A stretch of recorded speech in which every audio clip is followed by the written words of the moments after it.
तो 20 से 25 मिनट के अंदर में पूरी एनालिसिस रिवाइज कर सकते हो एकदम अच्छे से, एक टॉपिक कवर कर सकते हो। समझना है कैसे, असली जो टिप्स है, ट्रिक्स है एनालिसिस के क्वेश्चंस को सॉल्व करने के लिए, वो मैं यहाँ पर डिस्कस करूंगा।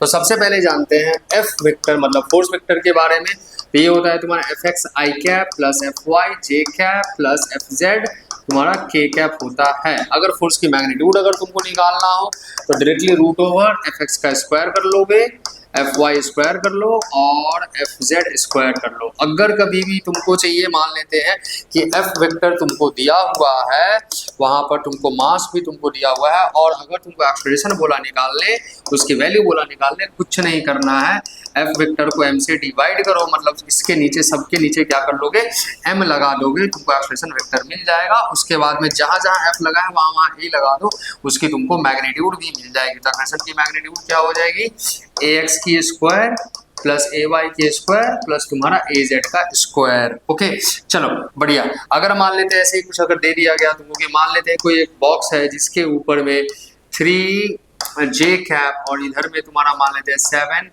आई कैप एक फोर्स लगा है और तुमको एक्सलरेशन मांगा है या एक्सलेशन वेक्टर मांगा है, तो क्या कर लोगे, डायरेक्टली मास से डिवाइड कर दो, इसको भी मास से डिवाइड कर दो, इसको भी मास से डिवाइड कर दो, तो एक्सलेशन वेक्टर क्या आ जाएगा, 3/m जे कैप प्लस 7/m आई कैप। कोई बात नहीं, इसको पहले लिख देना, इसको बाद में लेना, कोई टेंशन नहीं होगा, ठीक है बिल्कुल। तो ये है तुम्हारा एफ वेक्टर, फोर्स वेक्टर की जान पहचान। एक्सलेशन निकालने के लिए फोर्स वेक्टर को मास से डिवाइड कर दो, तुमको एक्सलेशन निकल जाएगा।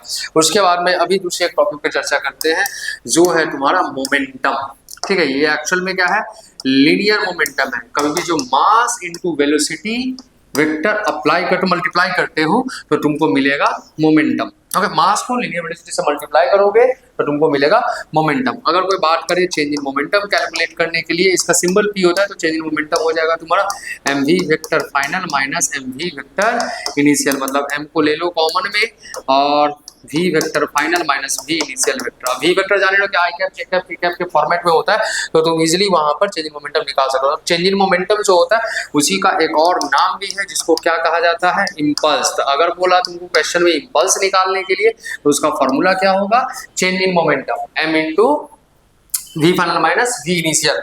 उसके बाद अगर फोर्स को रिलेट करना हो तुमको, F vector is equal to एक और चीज लिख सकते हो, del P vector divided by del T. मतलब चेंज इन मोमेंटम को अगर तुम टाइम के साथ डिवाइड करते हो तो तुमको फोर्स निकल कर आता है डायरेक्टली। यानी कि अगर तुम इम्पल्स को अगर तुम टाइम के साथ डिवाइड करते हो तो भी तुमको फोर्स निकल कर आता है। तो फोर्स की एक और फॉर्मूला निकल कर आ जाएगी तुमको, F is equal to D I by D T. ऊपर हम वेक्टर लगा सकते हैं, F is equal to D I by D T, F is equal to force mass into acceleration और F is equal to del P by del T. यहाँ से आया एक बात, ठीक है ओके।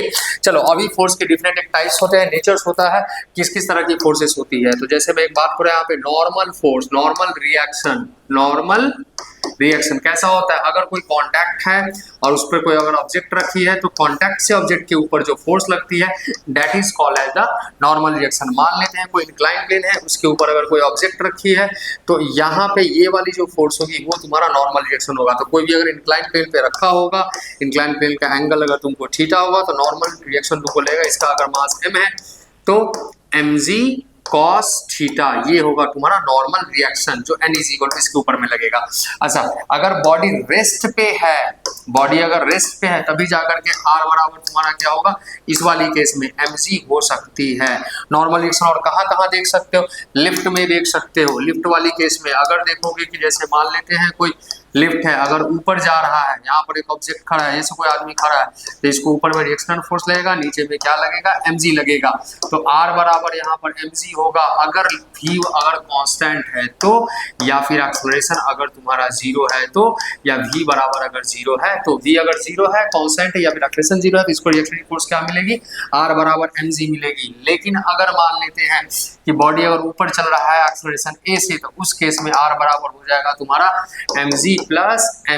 लेकिन अगर मान लेते हैं लिफ्ट की एक्सेलरेशन अगर नीचे है तो उस केस में रिएक्शनरी फोर्स तुमको क्या मिलेगा, mg माइनस ma। तो बॉडी अगर ऊपर जाएगा तो इसमें केस में भारी हो जाती है, अगर नीचे जाएगा तो उसमें बॉडी हमारी हल्की फील होती है। रिएक्शनरी फोर्स होता है जो ऑब्जेक्ट को मिलता है और वही वेट उसको फील होता है। मान लेते हैं कि कोई अगर इस तरीके का सिस्टम रखा है, जैसे यहाँ पर एक स्फीयर रखा है, तो इसको रिएक्शनरी फोर्स क्या मिलेगा, तो जो कांटेक्ट की वजह से जो फोर्स लगती है ऐसे ये होगा उसका रिएक्शनरी फोर्स। मान लेते हैं यहाँ पर ऐसे एक एंगल इसके साथ में अगर थीटा बना है तो आर का एक कंपोनेंट इधर आ गया, आर कॉस थीटा इसका एक कंपोनेंट इधर आ गया, फिर से आर कॉस थीटा, नीचे क्या लग रहा है mg लग रहा है, तो आर कॉस मतलब 2r cos theta, R cos theta और आर कॉस थीटा दोनों को जोड़ के क्या हो गया 2r cos theta is equal to क्या हो गया mg। तो r बराबर क्या हो जाएगा तुम्हारा mg divided by 2 cos theta. तो एक इस तरह की चीजें जहां पे रिएक्शनरी फोर्स तुम कैलकुलेट कर सकते हो। ठीक है, तो रिएक्शनरी फोर्स बेसिकली क्या है, अगर एक फोर्स लग रहा है ऑब्जेक्ट के ऊपर, कॉन्टैक्ट के ऊपर अगर ऑब्जेक्ट रखा है,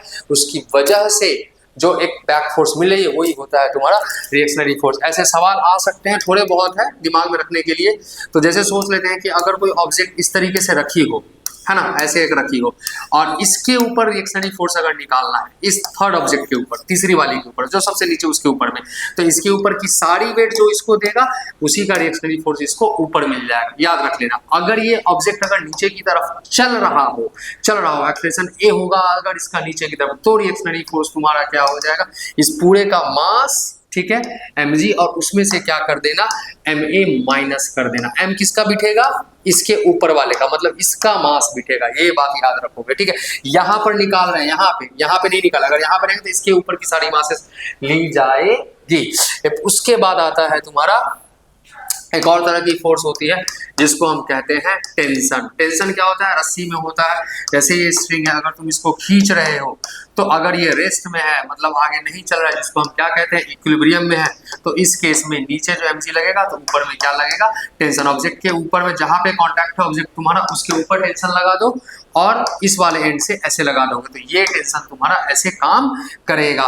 अगर सोच लेते हैं कि कोई बॉक्स है, एक रॉड है, ऐसे रॉड को कोई क्या कर रहा है, खींच रहा है, तो यहाँ पर कितना टेंशन लगेगा, तो रॉड की पूरी एक्सेलरेशन ए है, सपोज करो कि रॉड ए एक्सेलरेशन से आगे जा रहा है, तो रॉड का सारा पॉइंट क्या है, ए एक्सेलरेशन से आगे जा रहा है, तो यहाँ पर कितनी टेंशन लग रही है, तो रॉड का पीछे वाला पार्ट है, तो इसके अंदर की टेंशन निकालने के लिए क्या करोगे, यही जो टेंशन है जिसकी वजह से रॉड का ये वाला पार्ट जो है वो आगे की तरफ मूव कर रहा है, तो T is equal to m into A directly कर लोगे। लेकिन अगर यहाँ पे टेंशन अगर निकालने बोला है, वही बात है, जो टेंशन यहाँ लगेगा इस कॉन्टैक्ट पे, वही टेंशन तुम्हारा इधर भी लगेगा, इन दोनों के बीच में क्या होता है, एक ही टेंशन तुमको लग रहा है, जितना इधर उतना ही इधर तुम्हारा लगेगा। तो वैसे तुम टेंशन कैलकुलेट कर सकते हो।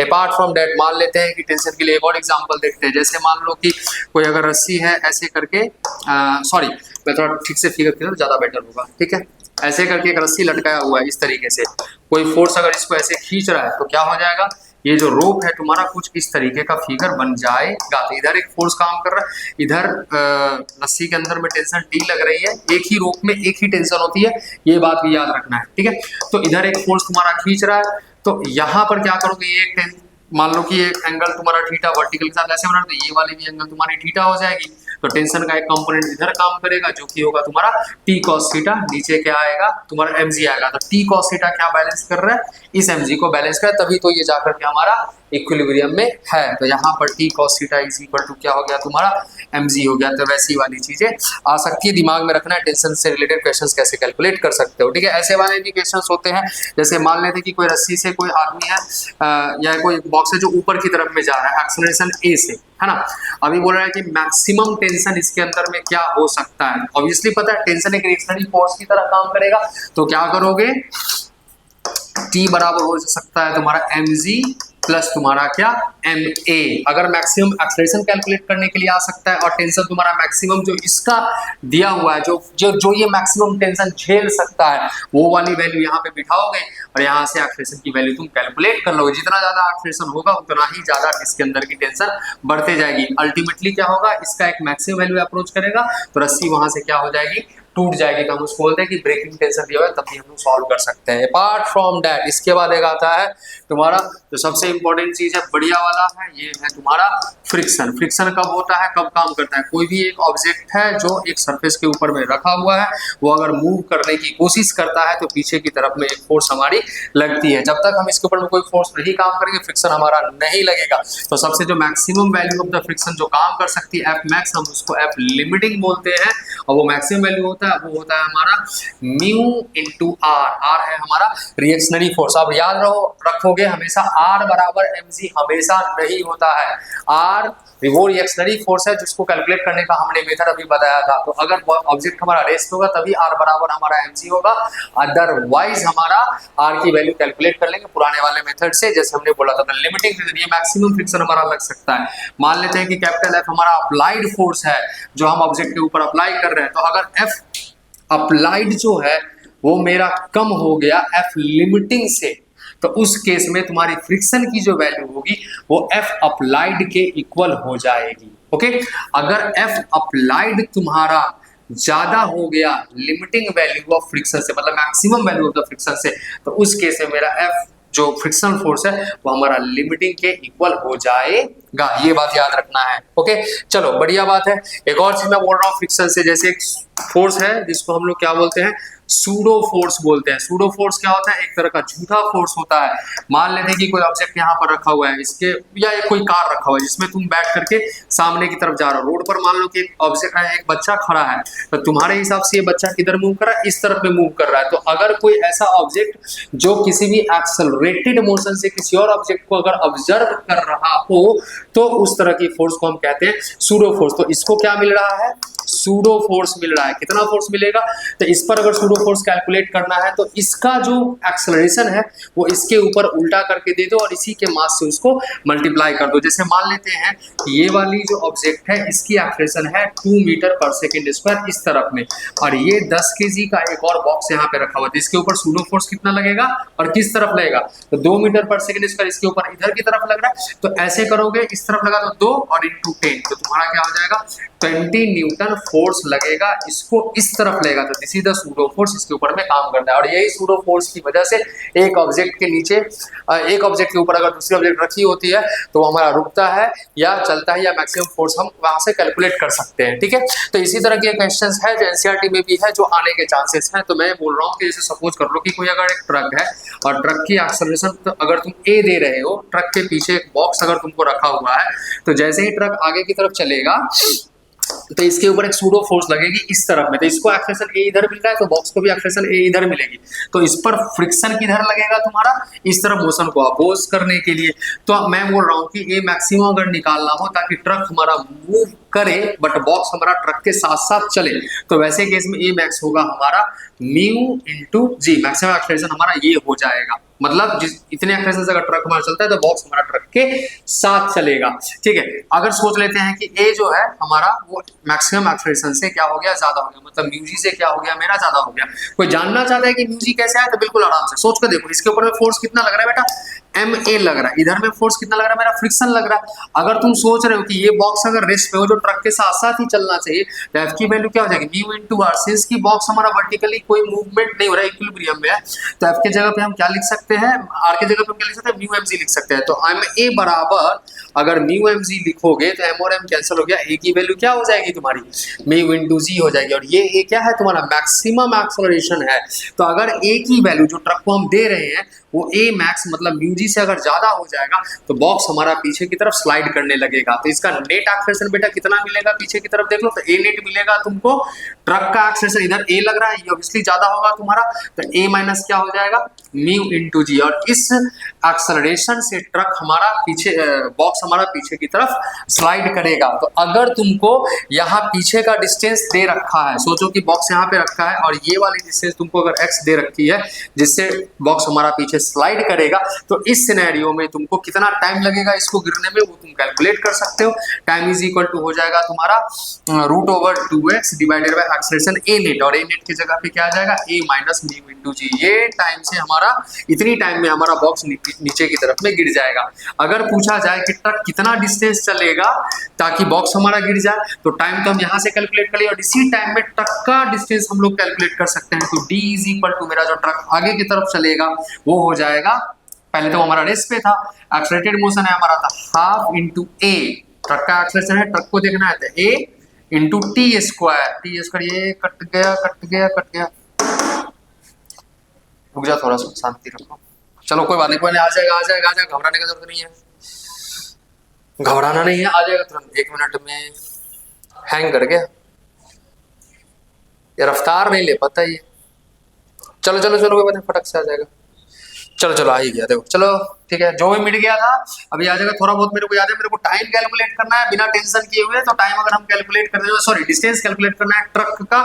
जो डिस्टेंस अगर ट्रक हमारा चलेगा तो बॉक्स हमारा पीछे गिर जाएगा। तो टाइम हमारा कैलकुलेट किया था हमने 2x divided by A net, और ए नेट की वैल्यू ए माइनस क्या था, म्यूजी था। ठीक है, ओके, ये है मेरा टाइम किसका, बॉक्स का नीचे गिरने का। और ट्रक की जो वैल्यू थी इसका स्क्वायर करना पड़ेगा, हाफ ए टी स्क्वायर होता है ना, हाफ ए, और ए की वैल्यू क्या, ट्रक का एक्सेलेरेशन। ये बिठा दो तो तुम्हारा काम हो जाएगा। चलो थोड़ा निपट लेते हैं। तो ये हो जाएगा तुम्हारा 2x divided by A minus mu G into 1/2 into A. उड़ा दो इसको, बेचारा चला गया काम से। तो ax डिवाइडेड बाय क्या आ जाएगा, a minus mu G. And this is the distance travelled by the truck in which the object will और द बॉक्स विल फॉल्स। तो हम बोल सकते हैं, या मैं बोल सकता हूं कि अगर फ्रिक्शन वाले क्वेश्चन है, एक के ऊपर अगर दूसरा रखा हुआ है, तो सबसे पहले एक्सेलरेशन कैलकुलेट कर लो, फ्रिक्शन कैलकुलेट कर लो, वहां पर distance moved by the truck या फिर time to fall by the time taken by the box to fall from the truck, वो हम इजीली काइनेमेटिक्स के साथ क्लब करके कैलकुलेट कर सकते हैं। मुझे लग रहा है कि मैंने सारे टॉपिक कवर किया क्या, फ्रिक्शन भी कैलकुलेट कर दिया, और pulley pulley pulley pulley pulley बाकी रह गया, पुल्ली बाकी रह गया। चलो ठीक है, पुल्ली के बारे में थोड़ा सा और, जैसे हाँ ठीक है, ये सोच लो कि कैसे है, यहाँ पर एक बॉक्स ऐसे लगी है, ऐसे रखा है, ठीक है, इसके साथ एक और हम लगा देते हैं, एक और लगा देते हैं, एक और लगा देते हैं इस तरीके से। अब अगर तुमको पूछा जाए कि भैया इसकी एक्सेलरेशन कितनी होगी, या इस पूरे की एक्सेलरेशन कितनी होगी, या यहाँ पर टेंशन तुम्हारा क्या काम करेगा, कोई दिक्कत नहीं है। देखो ये पूरा एक सिस्टम में काम कर रहा है, तो एक्सेलरेशन या तो इधर होगा या तो इधर होगा। तो सबसे पहले तुम क्या कर लोगे, एक टोटल एक्सेलरेशन तुम कैलकुलेट करो, इधर वाले फोर्स और इधर वाले फोर्स को निकाल करके। उसके बाद जिस जगह पे भी तुमको टेंशन निकालना है, तो इसके नीचे की सारी फोर्सेस देख लेना। रस्सी के अंदर अगर तुमको टेंशन कैलकुलेट करना, तो इसके नीचे की सारी फोर्सेस तुम देख लेना। तो यहाँ पर तो सिर्फ एक ही फोर्स लगाया, जैसे मान लेते हैं m1 इंटू जी। तो अगर ये मेरा पूरा नीचे आ रहा है, तो m1 इंटू जी माइनस ऊपर की तरफ t बराबर क्या कर लोगे, m1 इंटू ए लगा देंगे। तो हम वैसे कैलकुलेट कर सकते हैं। ऐसे एक और क्वेश्चन है जो हिट है, जो आ सकती है। जैसे सोचो कि मान लेते हैं कि यहाँ पे कोई भी बॉक्स रखा हुआ है, कोई भी कार्ड रखा हुआ है, यहाँ पे एक पुली रखा हुआ है, और यहाँ से ये नीचे कोई क्या कर रहा है, गिर रहा है। तो पीछे की तरफ में यहाँ पर मेरा फ्रिक्शन लगेगा, यहाँ पर मेरा टेंशन लगेगा, यहाँ पर भी मेरा टेंशन लग रहा है, यहाँ पर भी सेम ही रस्सी है तो सेम ही टेंशन लगेगा। और यहाँ पर मेरा एक मान लें कि इसका फोर्स है, तुम्हारा मास है m1, और नीचे क्या लगेगा, m1g लगेगा। तो इसके लिए एक अलग इक्वेशन बना दोगे और इसके लिए एक अलग इक्वेशन बना दोगे। तो ये सोच लो कि m2 है, तो ये इसके पीछे तो कुछ और नहीं लग रहा है, सामने इसको टेंशन t खींच रहा है। तो t माइनस एफ करोगे तो तुम्हारा m2 इंटू ए आ जाएगा। इसके लिए एक इक्वेशन लिखो, और उसके बाद में यहाँ पर जाकर के इसके लिए भी एक इक्वेशन लिखो। तो m1g माइनस t करोगे तो m1 इंटू ए, तो इसके लिए भी एक इक्वेशन आ गया। ठीक है, अब यहाँ से दोनों लीनियर इक्वेशंस मिली है, तुम दोनों को क्या करो, सॉल्व करो। अब एंड में मैं एक बात बोल रहा हूँ कि एनएलएम जो है वो मेरा एक लोकल लॉ है। अब लोकल लॉ होने का मतलब क्या है कि जिस पॉइंट पर भी तुमको एक्सेलरेशन चाहिए या फोर्स कैलकुलेट करना है, वहां पर तुम एफ नेट अप्लाई करो, तुम्हारा काम अच्छे से बन जाएगा। और बैंकिंग वाली केस होती है, जब टर्न करते हैं ना ऐसे रोड के ऊपर में, इस तरीके से कार चल रही है, कितनी उसकी मैक्सिमम स्पीड होनी चाहिए, वो अगर कैलकुलेट करना है तो आराम से तुम कर सकते हो। जैसे तुम्हारा हो जाएगा v²/rg is equal to use करना है tan थीटा, अगर सरफेस तुम्हारा स्मूथ है तो, फ्रिक्शन लेस सरफेस है तो, नहीं तो v²/rg बराबर यूज करना है तुमको μs tan theta divided by 1 minus μs tan theta. मेरे ख्याल से ये ठीक है, हाँ, v²/rg बराबर μs tan theta divided by 1 minus μs tan theta. तो यहाँ से तुम मैक्सिमम स्पीड जो भी है वो तुम इजीली कैलकुलेट कर सकते हो। चलो एक और बात है, किसी भी और टेंशन के बारे में बात करते हैं। तो जैसे कोई भी अगर चीज गोल गोल अगर घूमता है तो उसके ऊपर एक सेंट्रीपिटल फोर्स लगती है Fc, और इसकी वैल्यू निकाली जाती है mv²/r से। अगर सोच लो कि कोई अगर यहाँ से गोल गोल circular motion, vertical circular motion कर रहा है, तो यहाँ पर जो तुम्हारा फोर्स लगेगा, जो वेलोसिटी होगी, वो तुम्हारा वो √5rg होगा, तभी जाकर के वो पूरा कंप्लीट कर सकता है। यहाँ पर जो उसका वेलोसिटी होगा √3gr हो सकता है, और यहाँ पर जो उसका वेलोसिटी होगा वो √तुम्हारा gr होगा। यहाँ पर की वेलोसिटी GR होगी और अकॉर्डिंगली तुम क्या कर सकते हो, टेंशन कैलकुलेट कर सकते हो। चलो एक और चीज मैं बोल रहा हूँ, अगर मान लेते कोई अगर इस तरह की बॉक्स रखी है जो अपने आप क्या हो गया, ब्रेक हो गया, टूट गया, डिफरेंट डिफरेंट पार्ट्स में टूट गया, तो यहाँ पर क्या है तुम्हारा एफ एक्सटर्नल क्या हो गया, तुम्हारा 0 हो गया। और ऐसी वाली केस में क्या हो जाएगी, del P by del T करोगे तो एफ एक्सटर्नल के इक्वल मिलेगा जो कि 0 हो जाएगा तुम्हारा, तो डेल पी बराबर 0 हो जाएगा। तो ऐसे वाले क्वेश्चन में पी फाइनल बराबर पी इनिशियल कर लेना है, मतलब और पी फाइनल बराबर पी इनिशियल जब करोगे तो हर मोमेंटम को, हर डायरेक्शन की मोमेंटम को तुम क्या करोगे, इक्वेट करोगे। तो ये बात तुमको याद रखना अच्छे तरीके से। चलिए उसके बाद आती है तुम्हारी जैसे एवरेज फोर्स अगर एक्सर्टेड अगर तुमको निकालना है तो del P by del T बराबर तुमको एवरेज फोर्स निकल जाता है। अब सोच लो कि मान लेते हैं कि किसी भी बॉल को तुम अगर ग्राउंड के ऊपर से नीचे ड्रॉप कर देते हो, जाने के बाद में वो 1/3 हाइट तक ही वो जा पाता है, मतलब h/3 हाइट तक ही वो जा पाता है। तो यहाँ पर तुमको अगर average force exerted by the ground अगर तुमको निकालना है तो चेंज इन मोमेंटम कैलकुलेट कर दो। अरे h हाइट से अगर वो आया था तो आया था कितनी वेलोसिटी से, तो √2/2g से गया कितनी वेलोसिटी से, -√2g और क्या हो जाएगा h/3। कहाँ से यूज कर रहा हूँ मैं ये फॉर्मूला, v = हमारा √2/2gh होता है, h की जगह पे हमने इसमें h यूज किया और इसमें h/3 हमने यूज किया। ठीक है, तो ये हो गया मास मास से मल्टीप्लाई करके मास हमने कॉमन ले लिया। ठीक है, टाइम तुमको दिया हो रहेगा तो डेल टी जितने टाइम में ये मोमेंटम प्लेस हुआ है उसको टाइम से डिवाइड कर दोगे तो तुम्हारा ये पूरा आंसर आ जाएगा। तो √2gh ले लोगे कॉमन में तो देखो क्या हो जाता है, यहाँ पे बचेगा 1 माइनस, यहाँ पे बचेगा 1/√3